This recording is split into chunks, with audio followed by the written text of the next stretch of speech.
Olá pessoal, todo mundo bem? Sejam bem-vindos a esse nosso encontro diretamente da minha casa para vocês. Já de volta para São Paulo, aqui no cantinho, fazia até assistindo falta. Vocês estão bem? Estão conseguindo aí lidar bem com essa quarentena? Gente, é uma coisa de louco, não é?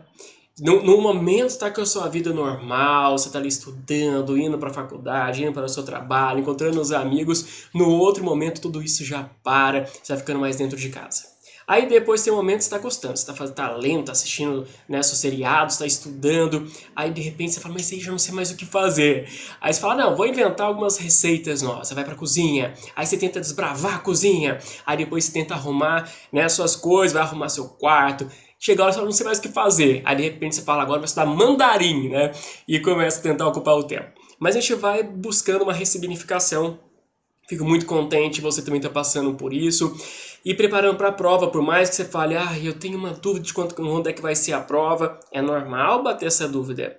Mas o mais importante é você estar aproveitando esse momento para poder estudar. Quanto mais se preparar e mais ritmo você vai ganhando nos seus estudos, mais forte você fica para o da prova. Uma coisa é colocar todo o conteúdo de uma vez em semanas próximas à prova.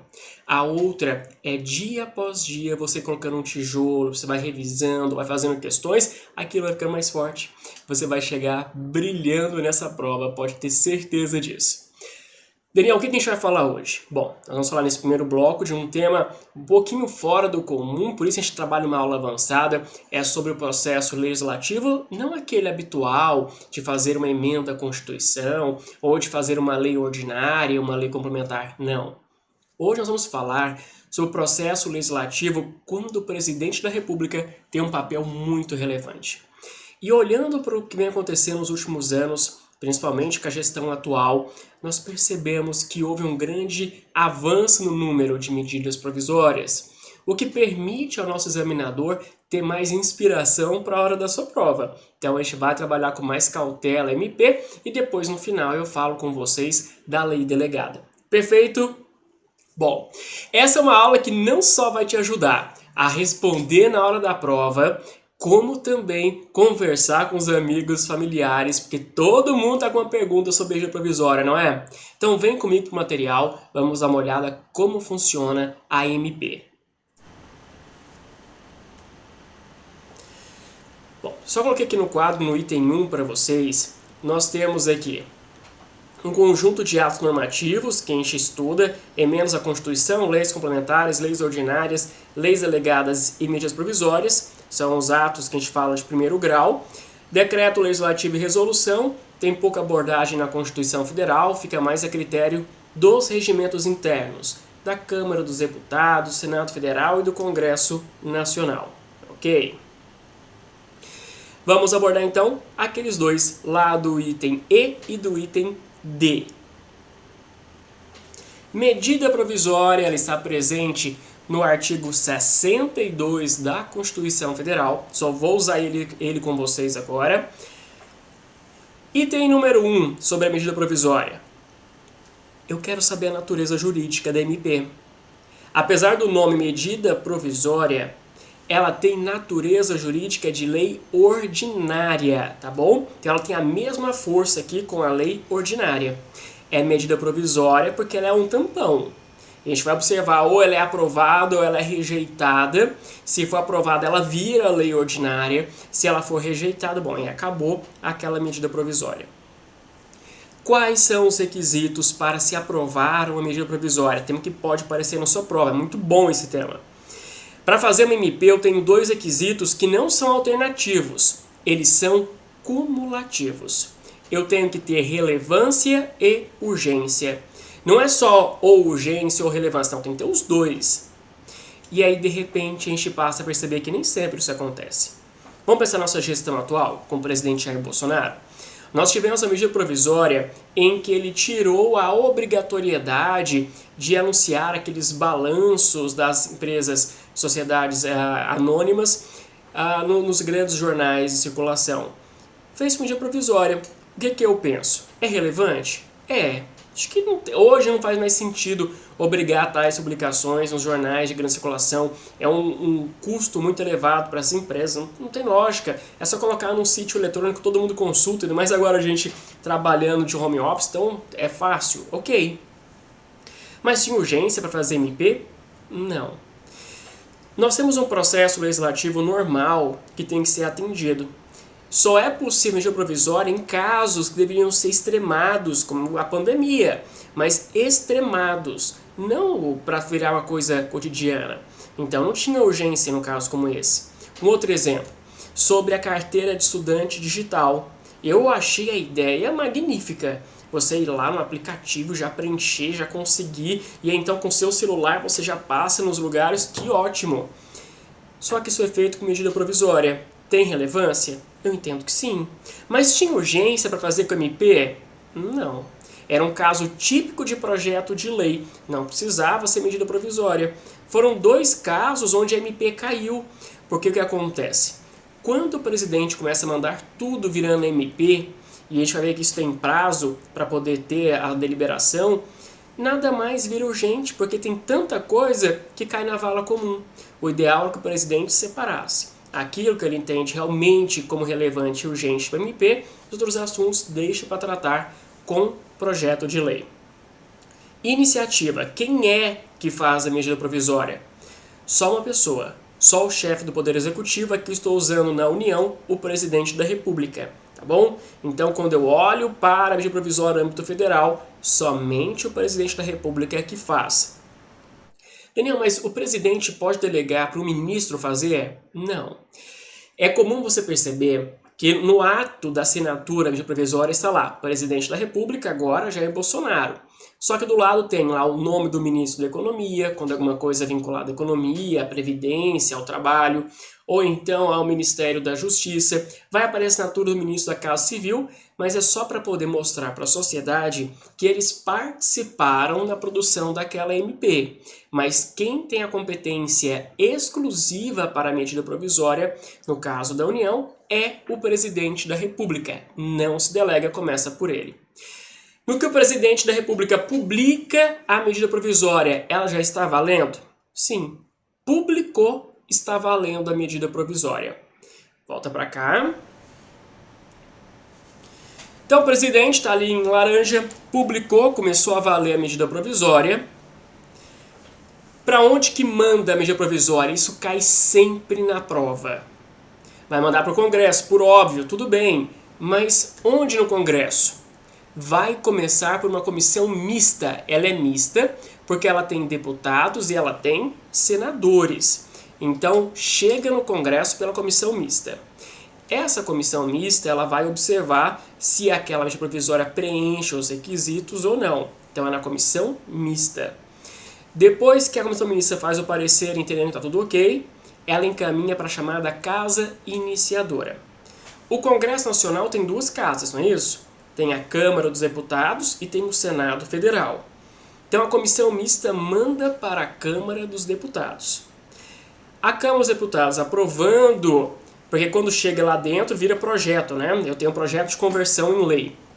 Então chegou na Câmara dos Deputados, aprovou esse projeto de conversão, encaminha para a Casa Revisora, que é o Senado Federal. Se o Senado concordar, e às vezes é difícil eles chegarem aqui nesse acordo, eu tenho algo muito interessante.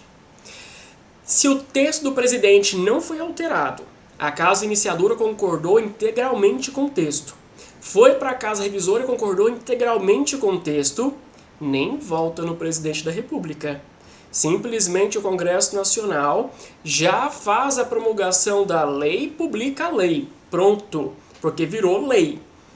Agora, Daniel, e se a Casa Iniciadora ou a Casa Revisora, se elas fizerem alterações desse texto? Porque pode fazer alteração? Pode. É normal, chega lá falando sobre a carteira de estudante digital e de repente já está falando sobre mensalidade de faculdade no meio do negócio. Se começou a alterar na medida provisória, tem que voltar ao presidente? Sim.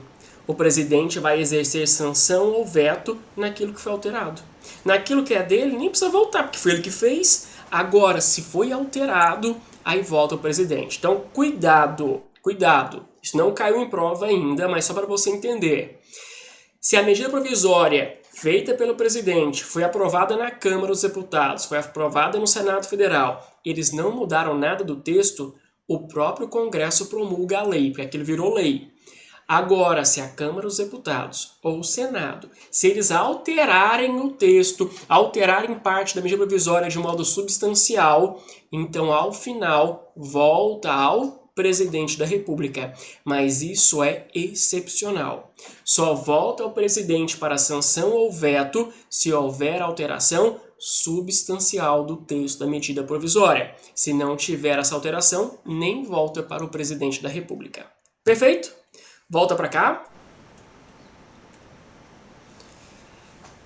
Prazo para a deliberação sobre a medida provisória. Eu tenho 60 dias. Esse prazo pode ser prorrogado por igual período. Daniel, deu 60 dias e ainda não foi aprovado. Prorrogação automática. Vai até 120 dias. Agora, esse prazo pode ser suspenso? Não caiu em prova também, mas aqui a gente trabalha vocês para todos os cenários. É o seguinte, teve uma vez que a Dilma fez uma empresa, eu acompanhei de perto porque eu tinha muito interesse nela, eu atuava na área de controle, né? Eu fui controladora adjunta do município de São Paulo, chefe de gabinete lá também, e então a Dilma havia feito uma medida provisória que era para permitir acordo, a delação premiada na ação de improbidade administrativa. Porque pela lei de improbidade é proibido. E a Dilma foi lá, fez a MP permitindo que se fizesse. Eu falei, nossa, incrível, porque agora vai ter um monte de gente querendo denunciar para fazer os acordos e tal. E ela fez isso por volta do dia 27 de dezembro. Agora não vou lembrar o ano, se era 2000. Quando é que foi o impeachment da Dilma mesmo? Foi 2016? Então foi do final de 2015 que ela fez. Foi por aí, você já confundindo aqui 2014, 2015 com a Dilma, mas você me perdoe aí do ano, mas foi naquela época. Então lá no dia 27 de dezembro, fez a medida provisória, e aí acontece que o Congresso no ano seguinte estava discutindo o impeachment da Dilma, e o Congresso não deliberou nada sobre medidas provisórias. E quando foi no dia 2 de junho daquele ano, a medida provisória caiu, porque não houve deliberação. Fala, Daniel, mas calma aí. Se o prazo é 120 dias e ela fez dia 27 de dezembro, só caiu lá no dia 2 de junho, isso tem muito mais que 120 dias. É verdade.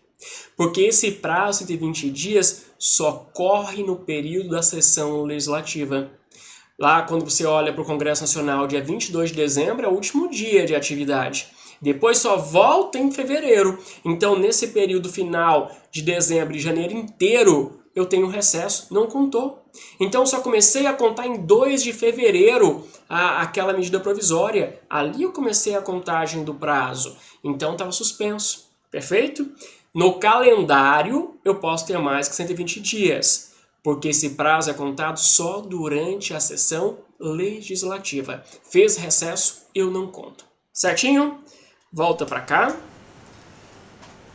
Daniel, uma coisa que eu já escutei algumas vezes foi sobre esse regime de urgência, que é o item 2.5. O que acontece? Bom, quando atinge o prazo de 45 dias e ainda não houve conclusão sobre a medida provisória, aquela MP, o seu trâmite entra em urgência. Tá bom, mas o que significa entrar em urgência? Significa que haverá o trancamento de pauta, tá aí no quadro para vocês como efeito, trancamento de pauta. Então eu tranco a pauta para poder deliberar sobre a medida provisória, tá certo? Deu 45 dias, tranquei, não importa a casa que esteja. Quando eu falo em trancar pauta, é porque agora eu tranco todas as demais deliberações, só pode ver medida provisória agora? Olha só o que nós temos aqui. A pergunta era exatamente essa. De todos os projetos de atos normativos? Não. Eu só vou trancar a pauta dos projetos de lei ordinária que poderiam ser usados em medida provisória. Eu não vou aqui, no caso, trancar uma pauta que seria, por exemplo, de emenda à Constituição. Eu não tranco na pauta projeto de lei complementar, porque medida provisória não fala sobre assunto de lei complementar. Medida provisória não fala sobre assunto de emenda à Constituição. Então, cuidado. Trancamento de pauta é só para trancar com relação a projetos de lei ordinária que poderiam ser versados em medida provisória. Só. Fechado? Daniel, então deu 45 dias, entrou em regime de urgência, a Câmara dos Deputados foi lá rapidamente agora e aprovou aquele projeto, o projeto de conversão, né, da medida provisória. E aí foi para o Senado. Chegou no Senado, zera, então não tem mais urgência? Tem. E é uma briga feia que tem no Congresso Nacional, porque os senadores falam, ô deputado, ô Câmara dos Deputados, vocês sentaram em cima da MP por, vamos colocar aqui, 100 dias ou 110 dias. Aí vocês aprovam isso e mandam para cá e eu tenho 10, 5, às vezes tem um dia só para deliberar. O que vocês querem fazer da gente? A gente não tem como a gente fazer uma boa apreciação. E o pior é que é isso que acontece na prática. Então gasta demais tempo na Câmara dos Deputados, onde eu tenho 513 deputados, e eles mandam para poder analisar em 2 dias no Senado Federal, e eu só tenho 81 senadores, né? São absurdos aí, e agora também houve uma falha, né? O presidente da República fez muita MP nos últimos dias, antes mesmo da pandemia, e aí sobrecarregou. Mas a gente tem que ter uma cautela com essas medidas provisórias para não ter esse, né, sobrecarregamento do Congresso Nacional e nem para poder atrapalhar a atuação do Senado Federal, que é muito comum acontecer. Medida provisória, ela pode ser aprovada, convertida em lei, que nós já conversamos na hora daquele gráfico, mas o que cai na sua prova é sobre a rejeição da medida provisória. A rejeição, ela pode ser expressa e ela pode ser tácita. É rejeitada expressamente quando o Congresso Nacional não aprova a conversão dela em lei, não aprovou. Então, pela maioria dos votos, foi pela rejeição, isso é expresso. Agora, e a tácita? A tácita já caiu em prova. A tácita, ela acontece quando a medida provisória ela não é aprovada em até 120 dias. Então, não deu 120 dias, houve a rejeição tácita. Não existe aprovação tácita, é só rejeição. Aprovar só de modo expresso. Então, se eu não aprovei em até 120 dias durante a sessão legislativa, rejeição tácita. Qual é a consequência da rejeição? Isso cai em prova. Pode marcar no seu material. Foi até um absurdo que aconteceu no ano passado. É o seguinte: uma vez rejeitada, pouco importa se de forma expressa ou de forma tácita, se foi rejeitada a medida provisória, o presidente não pode fazer uma nova MP naquele mesmo assunto naquele mesmo ano. Então o presidente só poderia fazer uma nova MP daquele assunto no ano seguinte, não no mesmo ano. O que aconteceu foi que o presidente tinha feito uma MP reajustando a FUNAI, umas coisas do gênero, e aí a MP caiu, foi rejeitada. O presidente, não contente, no dia seguinte, ele reeditou a MP. Ele fez a mesma medida provisória. E aí, não lembro qual foi o partido que propôs uma ação de controle no STF. O STF falou, até lembro o Celso de Mello falando que era uma coisa assim tão absurda, porque está expresso na Constituição. Se houver a rejeição, eu não posso reapresentar a medida provisória no mesmo exercício. Eu só poderia apresentar no exercício seguinte, não no mesmo. Perfeito? Então não pode. Daniel foi rejeitado. E aí, o que acontece agora? Você pode pensar o seguinte: eu fui lá, fiz a minha carteira digital, peguei meu telefone, baixei aquele aplicativo no meu telefone, perfeito, lindo, maravilhoso para poder usar, só que a medida provisória caiu, não caiu? Caiu. E aí, vale ainda ou não vale? Bom, quando a medida provisória era rejeitada, o Congresso Nacional tem que editar um decreto legislativo para falar como é que vai funcionar aqueles atos praticados no período. E aí cabe ao Congresso. Se o Congresso não falar nada, ficar silente, tem um prazo de até 60 dias para fazer esse decreto legislativo. Se o Congresso não falar nada, então tudo que aconteceu naquela época está válido. Lembra o caso da improbidade administrativa da Dilma? No período nós tivemos delação premiada. Depois caiu o MP. Então a delação premiada naquele período foi válida? Foi válida. Perfeito? Ah, minha carteira de estudante digital, ela estava válida naquele período? Estava válida no período. Seguindo, O que eu não posso falar em medida provisória? Isso é mais raro cair, mas já caiu. Então, a medida provisória, ela não pode abordar sobre nacionalidade, então nada de falar de naturalização, por exemplo, de direitos políticos, então eu não posso mudar aqui a forma de elegibilidade, de alistabilidade, não posso falar de direito eleitoral, então não poderia mudar a próxima eleição por medida provisória, sobre a organização dos partidos políticos. Não posso falar de direito penal, criei um crime novo por MP, não pode. Não posso alterar o processo penal nem o processo civil. Eu posso alterar direito civil, tá notando? Então eu posso alterar por MP contratos de locação de imóveis, como aconteceu na pandemia. Isso pode, mas eu não poderia então falar de processo civil, processo penal, direito penal. Também não posso em MP falar sobre o Poder Judiciário e o Ministério Público. Não posso falar sobre a carreira, né, ou sobre os membros do Poder Judiciário e do Ministério Público. Não posso, por MP, falar de plano plurianual, de diretrizes orçamentárias, orçamento como um todo, créditos adicionais e créditos suplementares. Só um cuidado. MP pode falar de crédito adicional? Pode, se o crédito for extraordinário. Extraordinário pode, só extraordinário. Extraordinário é o caso de guerra, de uma pandemia que a gente está vivendo, que nós temos vários agora créditos extraordinários, ok? Também eu não posso ter medida provisória que vai buscar o sequestro de bens da poupança. Lembra do Collor sequestrando? Não posso fazer isso por medida provisória. Ah, o presidente poderia sequestrar minhas ações que estão na bolsa? Não, também não pode. Agora que já caiu em prova, não posso falar em MP conteúdo de lei complementar. A Constituição diz, por exemplo, que, deixa eu voltar aqui a imagem, que cabe à lei complementar falar sobre a avaliação quanto ao rendimento do servidor. Se o servidor está tendo um rendimento sadio ou não nas atribuições do cargo. Lei complementar vai falar dessa avaliação continuada. Poderia a medida provisória falar sobre isso?